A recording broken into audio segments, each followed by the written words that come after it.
me today. Yes, it is. We were due to be joined by Barry Numbi from Sinolu, but he had at the last minute a bit of an emergency, and so I'm not entirely sure that he will be with us for this conversation, but let's see how it goes. Nevertheless, today it is my privilege to introduce you to the panelists who are here. We have Martin Garrett, who is the CEO at Cambridge Cleantech, a UK organization that connects innovators, corporates, academics, SMEs and investors that are interested in clean tech innovations. Welcome, Martin. Thank you. We have Professor Jean-Philippe Lecoin, the Motors and Electrical Devices for Energy Efficiency Organization that's based in France and that brings together companies and academics around collaborative research and development and innovation. Welcome, Professor Jean-Philippe. Thank you very much. We have Thomas Pad, who is the CEO at Solarly, which is a Belgian startup that's active in Cameroon. Welcome, Thomas. Thank you. And we have Isabella Tenai, who is the manager for Impact Accelerator that's based in Nairobi, Kenya. Welcome, Isabella. Thank you. Hi, everyone. Great.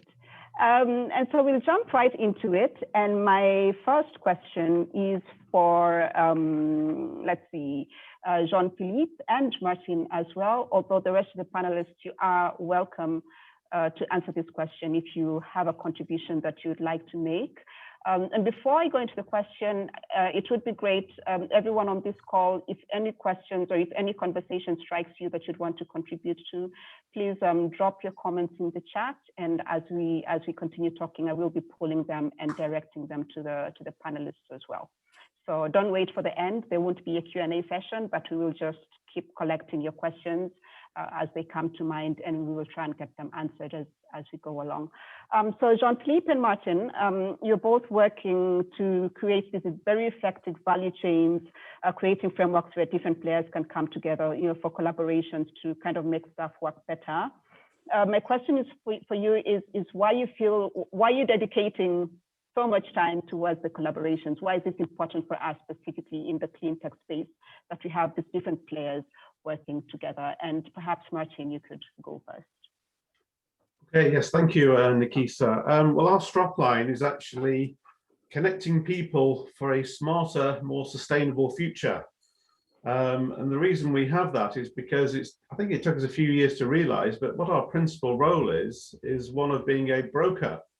So we bring together the innovators in the clean tech sector, the entrepreneurs, with, for example, the investors and also with the corporates. So just a couple of examples to illustrate that.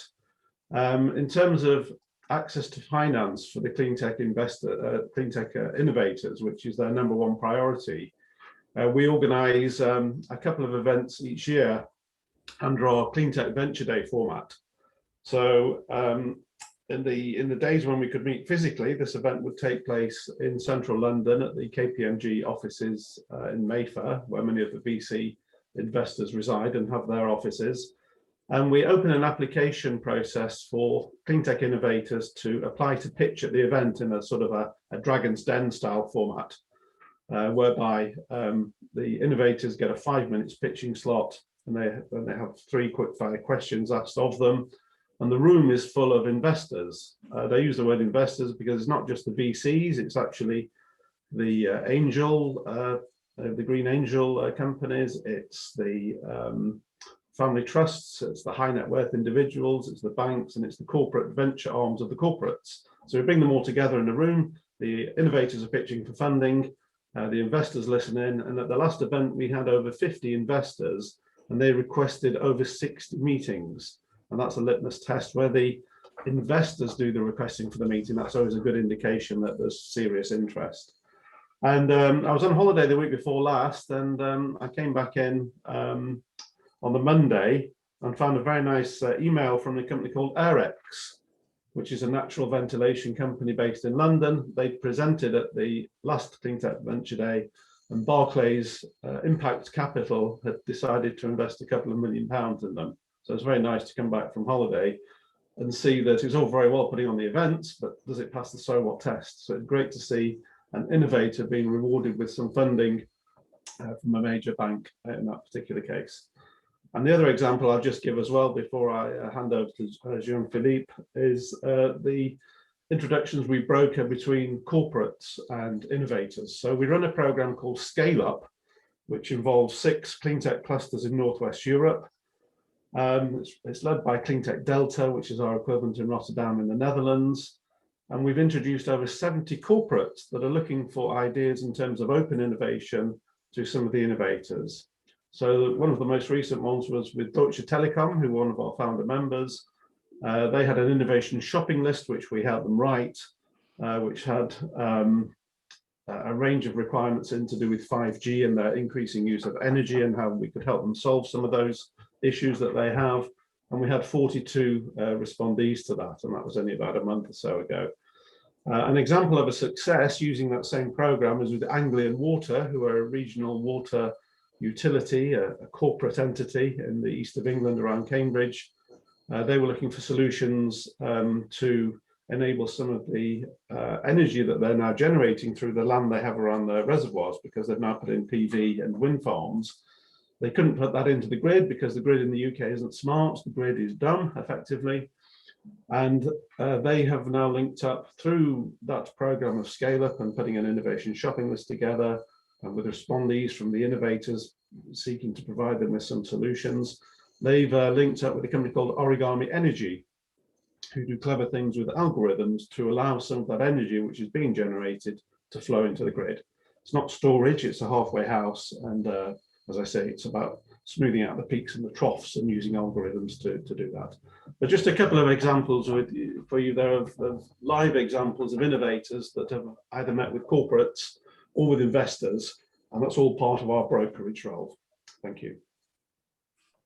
Thank you, Martin, and thank you for those fabulous illustrations of how it's working. I do have a follow-up question. Perhaps I'll go to Jean-Philippe first, but just so you begin to think about it. What I'm curious about for you, having been in that space and trying to get these collaborations working, what do you feel is the motivating factor? So would it be solely what's in it financially for the different collaborators, or where do you think they find these other points of shared value that get people to want to actually collaborate? But before we go to that, Jean-Philippe, I'd love for you to share why you're spending so much time on making these collaborations work.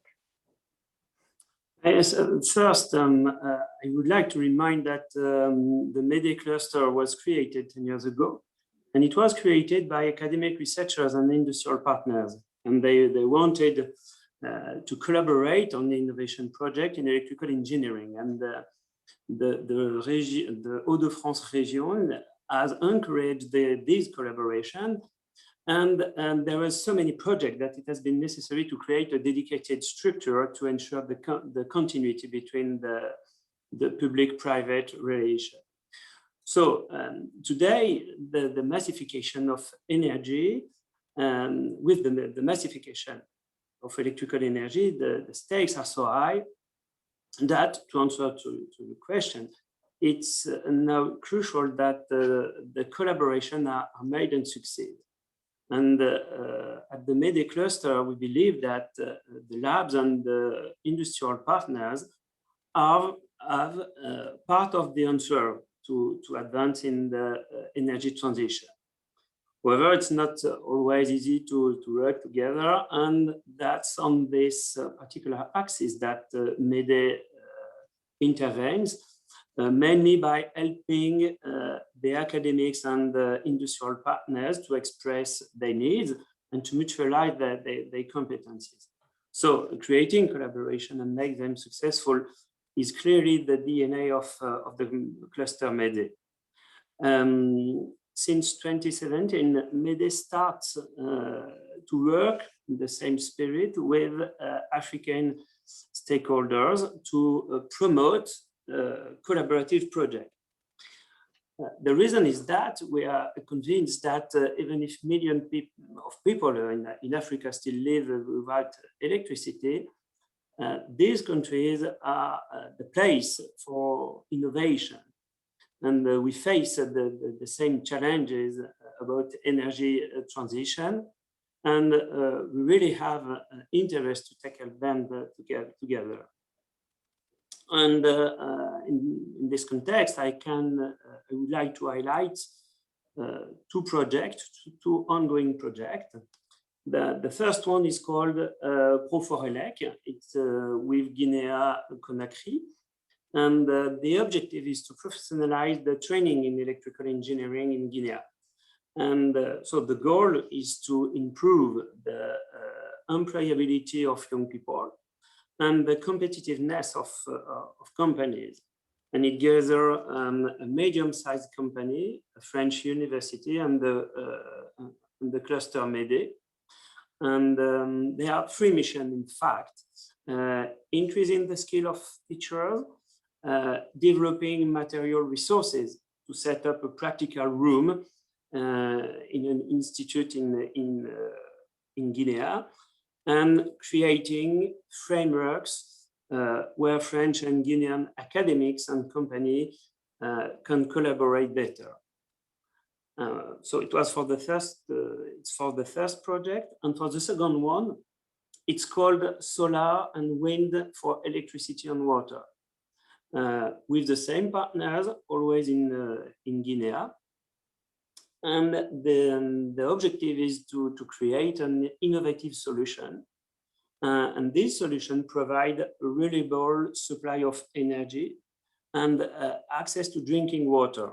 And it is the energy and the water are produced in a container. Okay? And so this is another example of a more research-based collaborative project in which MEDE is fully involved. Thank you. Thank you very much. Yes. Thank you very much, Jean-Philippe. There is a question there for you and Martin from Vicky, and she's asking if you look at just energy, if there's any other aspects of clean tech that you're currently looking at. So perhaps for you, Martin, first the initial question: what do you think is the primary motivating factors for these collaborations? But then also, are you looking at any other sectors other than energy? Yes, by all means, I can answer both of those. The motivating factor is essentially mutual vested interest. So in the examples I gave, the corporates are looking for open innovation to bolster their product or their service menu to their clients or customers. The investors are looking for deal flow or for companies in which to invest. So there's a clear requirement from both sides, from the corporates and the investors. And the innovators provide a solution for both. They provide quality companies in which to invest, and they provide a range of solutions to satisfy the needs of the corporate. So it's a win-win, I guess, is what we're looking for. In terms of which sectors we cover in the UK, the government has a definition called low carbon environmental goods and services, or LCEGs, which is a bit of a mouthful, so we call it Cleantech. But that covers three sectors. That covers renewable energy, wind, wave, photovoltaic, and so on. It covers low carbon, so using less energy. So that's smart cities, low carbon vehicles, smart grid, and so on. And it also covers environmental, so that would include waste management and water treatment. So there are 26 subsectors, and I've just given an illustration of one or two of those for each of those three overall sectors. So it's a fairly broad definition. And we're active as a business membership network and a broker across all of those sectors and subsectors. Great. Thank you, Jean-Philippe. Anything do you want to contribute to that question? Any other aspects of clean tech? No, as in the same way, we are focused. MEDE is specialized for energy. With different kind of application, mobility, energy efficiency, and smart cities. And because of the size of the cluster, that's the mission is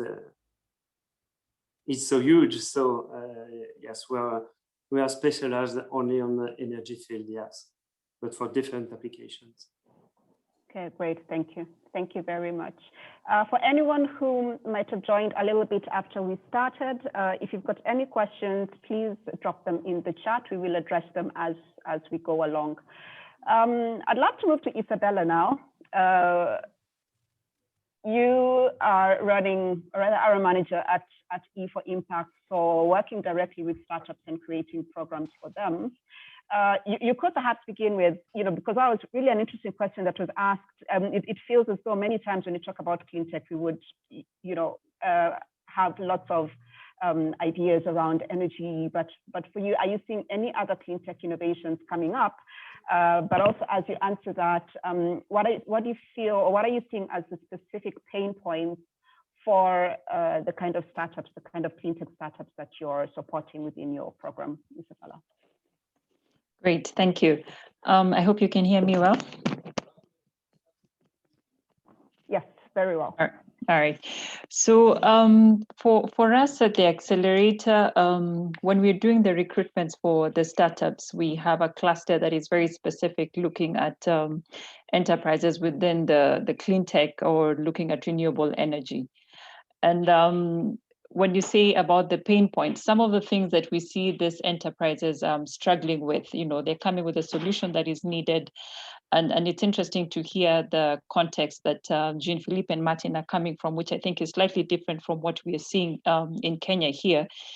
These enterprises, first of all, we are still struggling with issues of research and design, fine-tuning the solution that you have, trying to align that to the customer uptake, because also looking at some of the innovations that are coming in this particular space, there's the challenge of uptake of the innovations by the intended customers.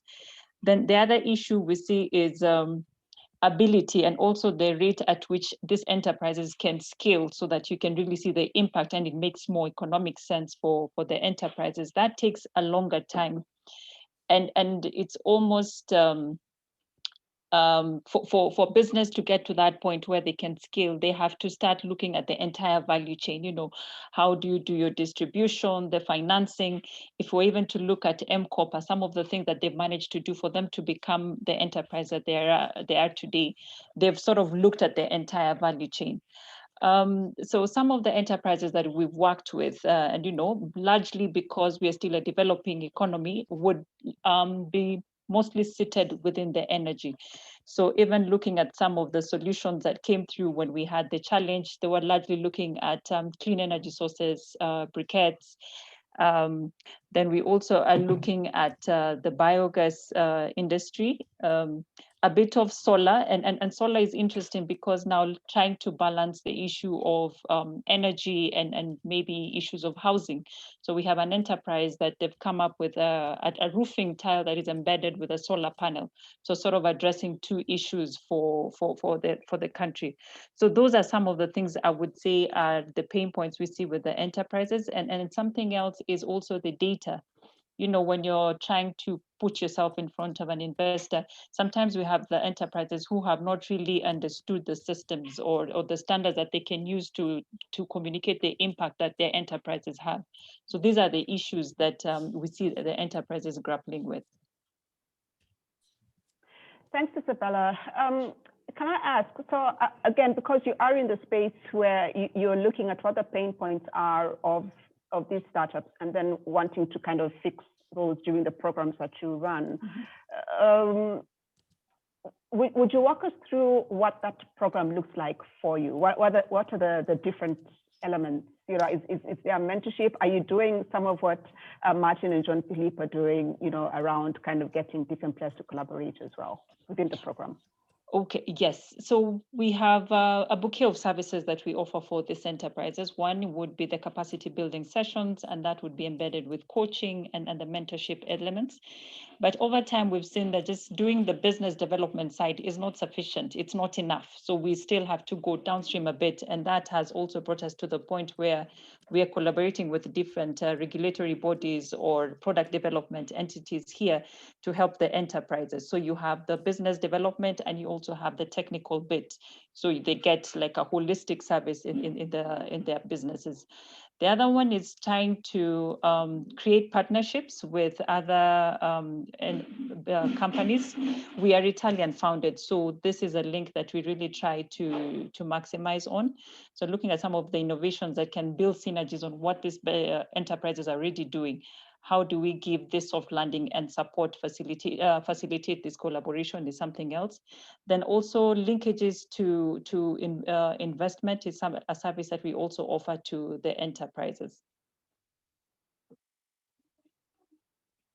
Great, thank you. Thank you very much, Isabella. And we will be back if there's any questions or if you have a bit more time towards the tail end of this session. But I would love to move to Thomas. If we could learn a little bit more about Solarly, because you're scaling right now into the sub-Saharan market. So I'm curious to learn, first of all, what does Solarly do? And then what kind of challenges are you facing specifically as you scale into the sub-Saharan market? Mm-hmm. So nice to meet you, everyone. At Solarly, we make a solar home system, which has only 2 models, and it's the same device. So people can upgrade from one model to the other just by adding a panel and a battery. And what is it? It's a 12-volt connected device that will just allow people to have up to 450 watts of energy. And the idea being that the solar box, the Solarly box we call it, of course, is connected. So it is connected with a SIM card that will run for 2 years and that will send data on the usage and the production of the Solarly box every 15 minutes. This also allows for something else. We built a platform, it's called Sly, where you can manage the boxes. What does that mean? That means that for us, what we saw, we started researching the market in 2016 and actually lived in the bush for 6 months, where we found out, okay, no one is going to be able to afford this, especially in these regions. So we can now offer a pay-as-you-go type of purchase model. So people can pay an account, and then afterwards they can pay every month. We just changed the payment plans, but basically within 360 days, the station belongs to them. And if they buy it cash, obviously they get a discount, but this is really what we do. So the Solarly box has, real quick, I would say, can power the 150 watt model that we have and the 300 watt model that we have. Those are the 2. I said it's pretty simple. Those are the only ones. The first 150 watts can power up to 15 light bulbs. It can handle a television, everything in 12 volt, right? And it has also 4 USB plugs at the bottom. So that is like the most important things where we work in rural sub-Saharan Africa. We also say peri-urbain, so we also cover the region between the city and the rural areas. And the 300 watt model, that one can power up to 25 light bulbs, a fridge, a television, and can again charge whatever runs on USB. So this is what we do. The biggest difference, I would say, with competitors is the platform, which is quite new. We don't know anyone who can really like remotely shut off a station and monitor production and usage of the energy. Why is that also important? The monitoring is especially for government contracts. So we won a government contract to electrify 400 health centers in Cameroon. And there we noticed it's the Belgian government who granted this one, who is very keen on knowing, okay, what is the impact? Are they working? This way they can really track their project that they funded. So they could say, for example, okay, these 20 serial numbers, we want to see what they produced, when they were installed and everything. And they will have this information. So even if we did something wrong, they will be able to see it as well. So that's a good push to make sure that we deliver on time. And that's all the monitoring is about.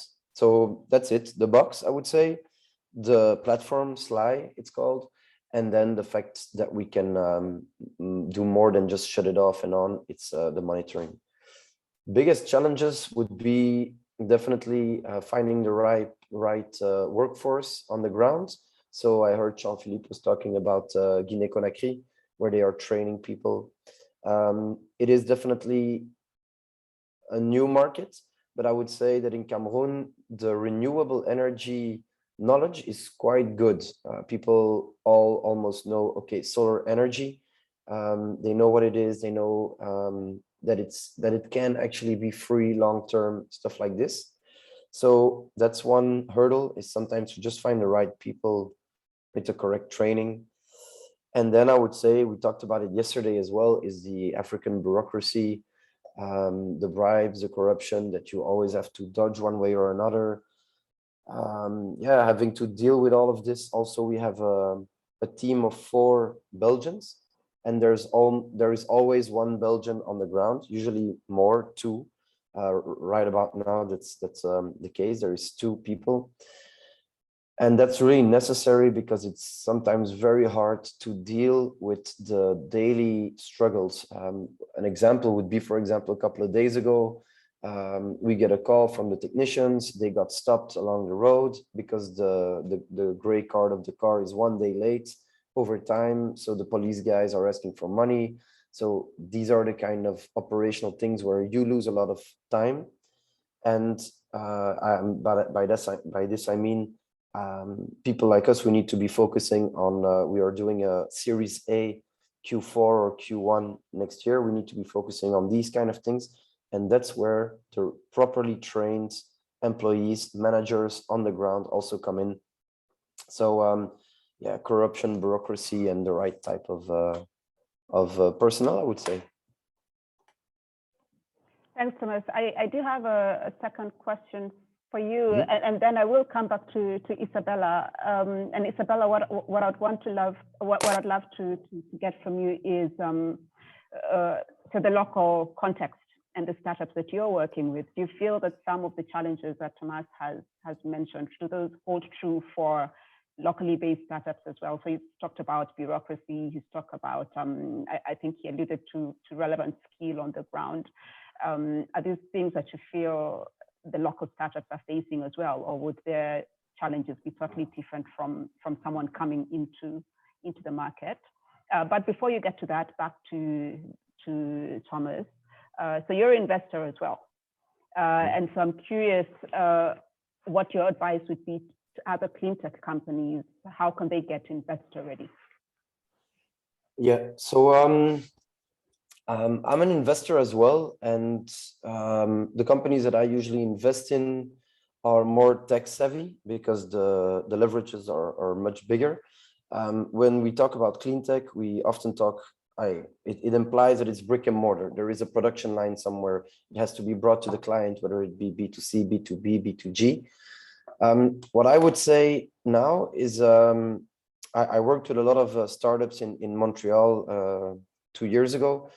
And I noticed that a lot of the investors these days are still with, I would say, an old idea that a company has to choose B2G, B2C, or B2B, and that's it. Whereas I'm not totally, I don't agree with it at all, I would say. The typical examples are Facebook, Amazon, Apple. They all service all segments. That's already one thing that I'm like, okay, guys, you need to change your stance because this has changed as well. And for example, when you build this up correctly, you kind of have 3 layers that you can build upon. The first for us at Solali would be B2G. Through this government contract, we have the funds to buy cars, to hire technicians, to initiate a scaling, which would have been much harder if we would have to rely on whatever Series A that we can now do with a better valuation, better prepared. Building on top of this, we can say, well, guys, we're also working on B2B. The B2G is one, and we hand in a tender every 6-7 months, I would say. I usually work on it because I have experience in that from previous jobs. And we have the right support around us, but it takes a lot of time. However, the B2B is not that difficult. When I'm back in Belgium, when the team is back in Belgium, whoever is not working on technical stuff, well, that's the focus. And for me, it's 100% of the focus. For the co-founder, Julien Ria, it's as well. You have a good internet connection. You can reach out to many people. I have a call with the Lutheran World Council later, and these kind of partners, it's very hard to reach them. It's simply the way it is. In Yaoundé, the electricity is gone half of the time. You can't charge your laptop, stuff like this. So you can focus on this. And then the third and the primary layer is B2C. And the B2C allows us to do one thing, and that is design a product and do incremental changes if needed to make it as appropriate as possible for the end customer. The end customer, we need to be in touch with him. So for example, when I am on the ground for usually 2 months, I actually take some sales guys with me and I go into the bush and we sell. And I want to see how it works with the flyers. Are they clear? Do they have questions? I can create a lot of leads also at this point. And once we have a village with 1 or 2 people who have a Solarly box, the rest will follow. But it is still the case that they like to see, wait, sorry, someone's calling. So these 3 layers, I'm sure there is a lot of things that are bad about it, that investors can come up with, but in the end, it serves us pretty well. So I would say, like, make sure as a startup to have a kind of a backup plan, especially in sub-Saharan Africa, where sales are not always easy to make. People want to see first, but you can't, like give people, okay, have a trial run with something that I have to fix on the wall. So that's pretty much it. Great. Thanks so much. If anyone's got additional questions for Thomas, please add them to the chat. But Isabella, bureaucracy, skill gaps, are these challenges that the local cleantech startups are facing? I would add corruption to that too. I think it's a really important topic that needs to be, yes. No, but it needs to be discussed, because at this point it's not discussed. Everyone is like, no, not with me. So I was actually going to come to it with a question for everyone, but I'll pose it now so the rest of the panel can begin to think about it, because a lot of the solutions that we create, especially within the African context, are seeking to fix something that perhaps public sector should have been doing already. It's really the basics, like connectivity, and energy, infrastructure issues. Right. And so for the moment, we are filling a gap that in an ideal situation might have been part of service delivery. But then what that has done, I think, is that it has presented governments as potentially our biggest customer as innovators. But as you say, there's issues of corruption and so on.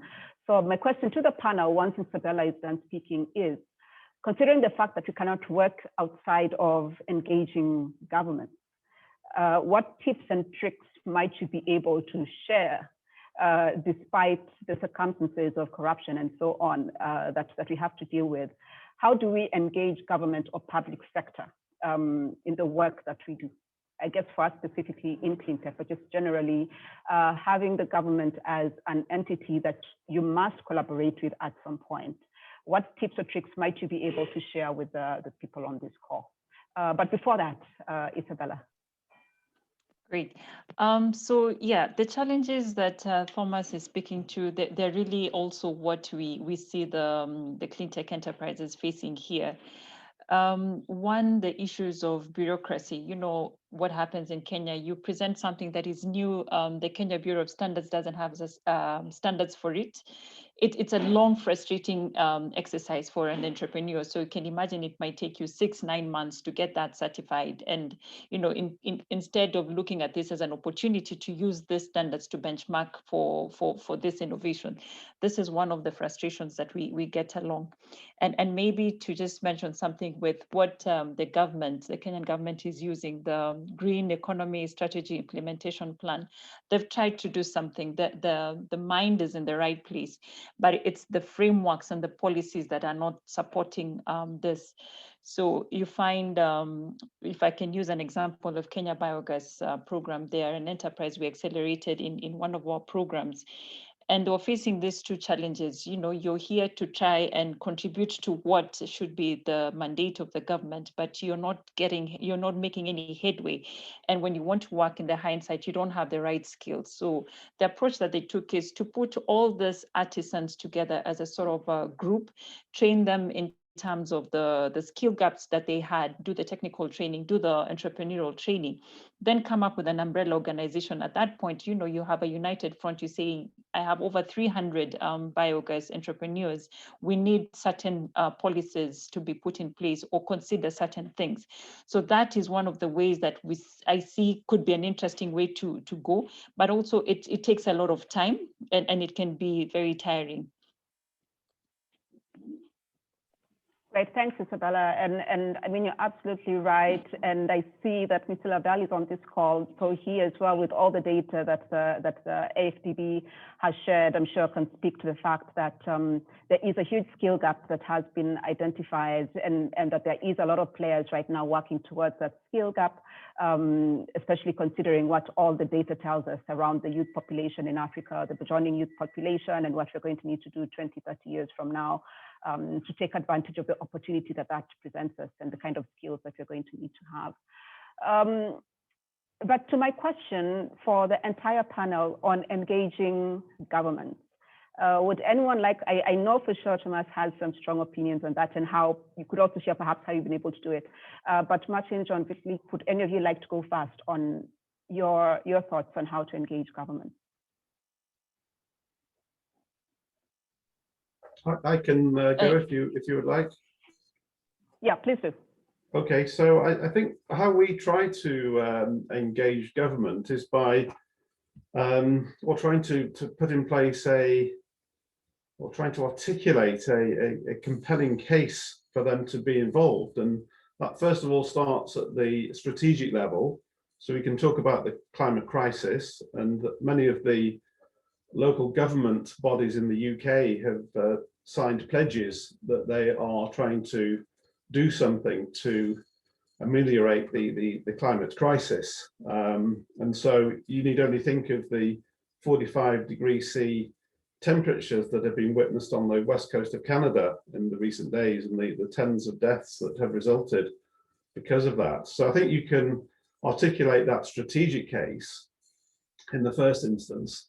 And then on a more practical level, we try to talk about the opportunities created in clean growth jobs. So if they invest and work with us in the clean tech sector, then there's an opportunity for jobs to be created in clean growth sectors. And that could be hardware or software solutions and products or services. And many of those clean growth jobs have a higher GVA per unit or per person than do average jobs in the UK economy, and that's due to the technology element within the sector. And then the other practical reason or suggestion as to why government should be involved is a quality of life for their citizens.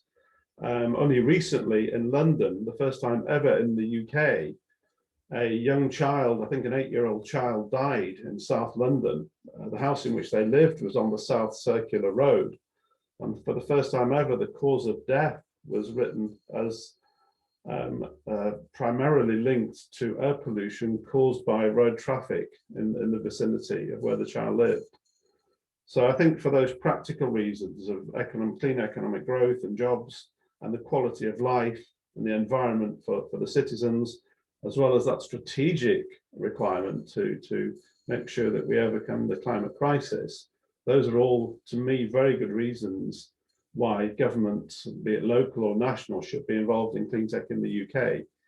Whether that translates to Africa, I think some of you may be in a better position to talk about that than myself. Thanks, Martin. Jean-Philippe, any thoughts on how to engage government?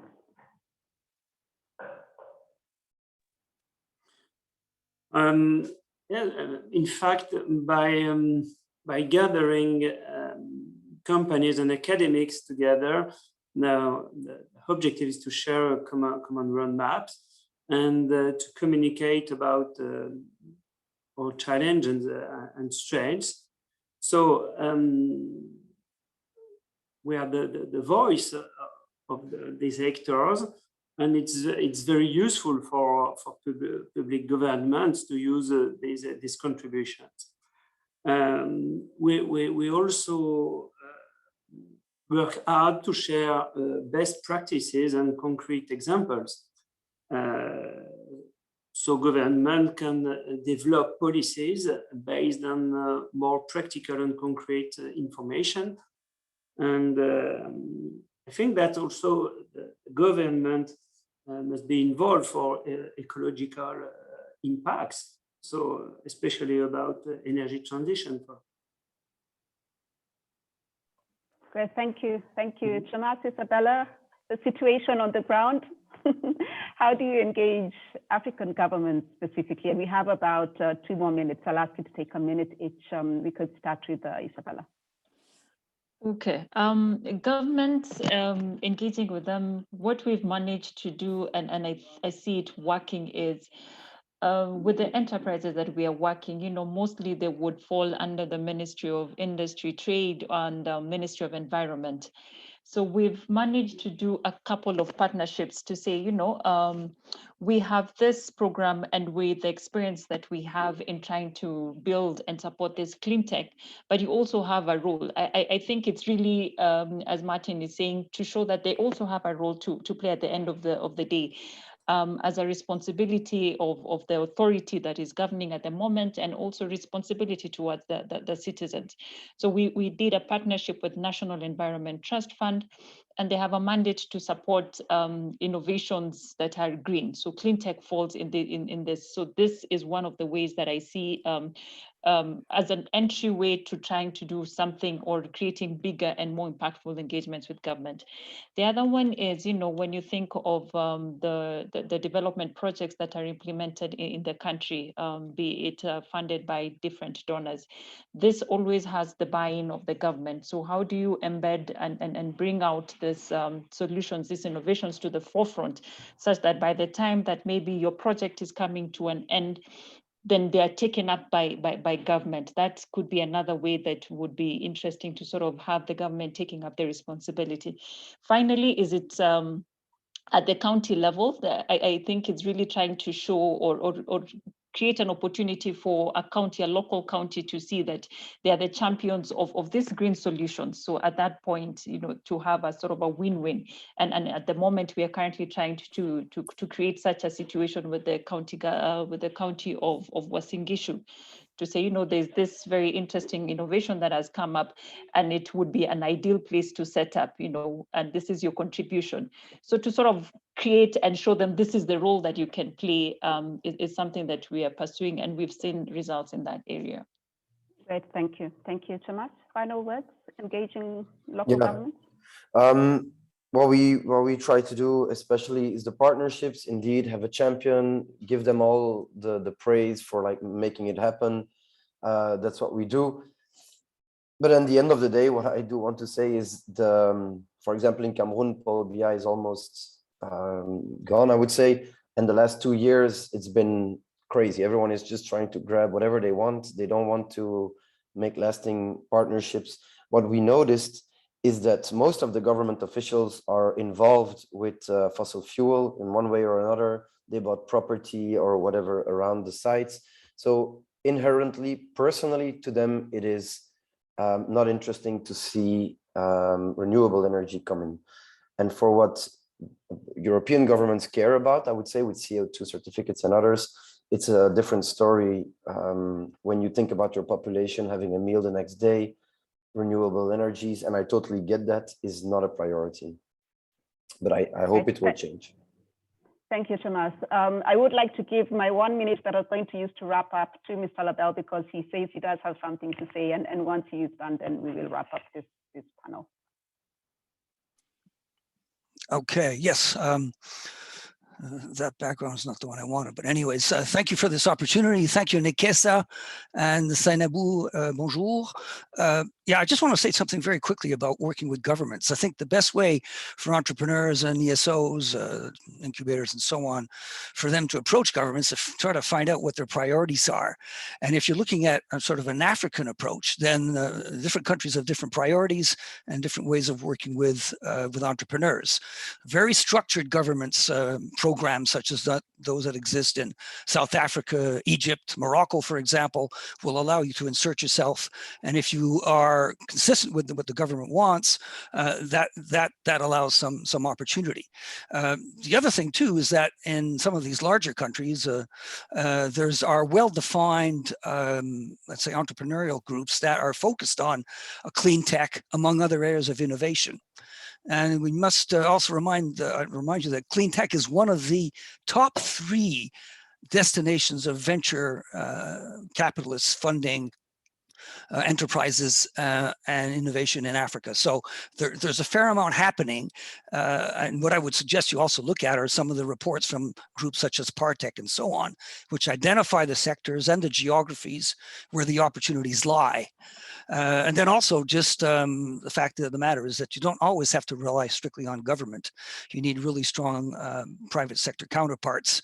And we know which countries in Africa have got the best, the more established ecosystems supporting entrepreneurship. And again, there, I think you would find some strong opportunities. But it's a combination of different factors. And again, it's a question of knowing which governments are particularly supportive of innovation. And if you're working with governments in particular, but my view is that you don't just have to work with governments. Thank you. Thank you, Nikisa. Thank you. Thank you very much. Our time is unfortunately up. I feel we only just scratched the surface on engaging African governments. If the organizing team is up for it, it's maybe something that we should consider, perhaps not for this, this event, but having a session on its own on how to engage African governments. I certainly would be happy to be part of that conversation. I'd love to thank panelists. We have run out of time, but I'd love to thank you for your time and thank you for everyone that joined us. And I do wish you a very fruitful conversation for the rest of the day. I've been Nekesa, and it's been my absolute pleasure to moderate this. Thank you so much. Good afternoon. Thank you very much. Thank you all. Take care. Thank you very much. Bye. Bye. There's free networking taking place in the swipe card platform. Bye. So bye.